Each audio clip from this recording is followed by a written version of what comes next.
بسم اللہ الرحمن الرحیم۔ محترم ناظرین السلام علیکم۔ جیسا کہ آپ کے علم میں ہے کہ آج 20 ذو الحج ہے اور یہ ذو الحج کا مہینہ ختم ہونے والا ہے اور اس کے بعد محرم الحرام کا چاند نظر آئے گا۔ محرم الحرام کے مہینے میں آپ کو بہت ہی خاص وظائف کے بارے میں بتائیں گے، ایک ایسے عمل کے بارے میں بتائیں گے جس کے کرنے سے رزق کی تنگی ہمیشہ کے لیے دور ہو جائے گی اور اللہ کی خاص رحمت ہوگی۔ تو ویڈیو میں مزید آگے بڑھنے سے پہلے میری تمام نئے دوست احباب سے گزارش ہے جو ہمارے چینل پر نئے ہیں اور جنہوں نے ابھی تک ہمارا چینل سبسکرائب نہیں کیا وہ ہمارا چینل سبسکرائب کریں۔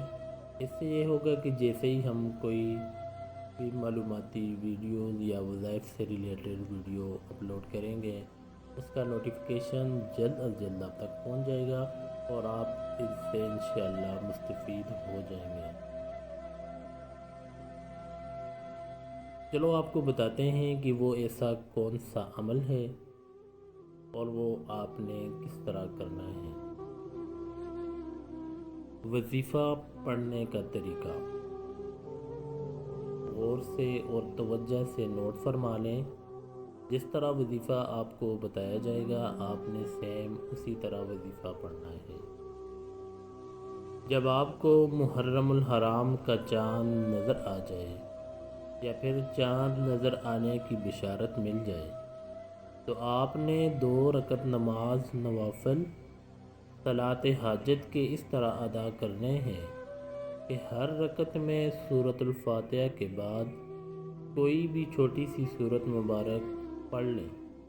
جب آپ 2 رکعت نماز صلاۃ حاجت کے ادا کر لیں تو پھر آپ نے اسی جگہ بیٹھ کر 21 مرتبہ سورۃ الفاتحہ پڑھنی ہے اور اس کے اول آخر 3 مرتبہ درود ابراہیمی لازمی پڑھنا ہے۔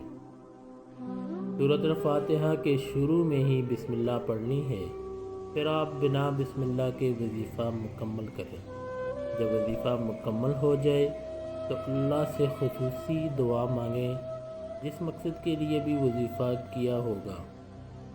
وظیفہ پڑھنے کے فائدے۔